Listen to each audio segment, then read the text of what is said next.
Hello everyone, my name is Hadi Qadri. I'm the discipline leader for logistics and supply chain management at Swinburne Business School. The COVID-19 pandemic demonstrated the vulnerability of supply chains against large-scale disruptions. Many of you have been regularly hearing about supply chains and how they are coping during the pandemic. So today we'll briefly discuss this. But before that, we have to understand how supply chains are managed these days. Modern supply chains are complex with various elements of production distributed globally. Such geographically dispersed and multi-tier network structures are naturally prone to routine disruptions, let alone a global pandemic such as COVID-19. The impacts of COVID-19 on supply chains should be examined from both supply and demand sides. On the supply side, many production facilities around the world temporarily cease operations to avoid further spread of the virus. Essential production activities such as food processing industry has been operating with reduced capacity to comply with the safety and health standards. Due to lockdowns and restrictions on the movements across the globe, many ports and freight terminals have been operating with reduced workforce, which has created shortage of raw materials, long lead times, and cargo congestion. As such, both production and the distribution of goods were majorly disrupted. On the demand side, we experienced the phenomenon of panic buying, which is the result of volatile and excessive buying behaviors by consumers.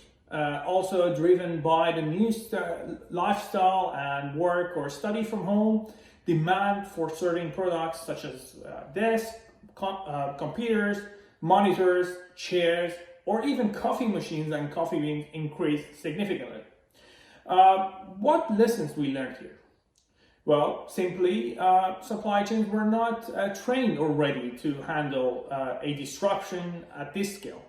For years, businesses have enjoyed the benefits of overseas low-cost labor, but often ignored the risk associated with global outsourcing.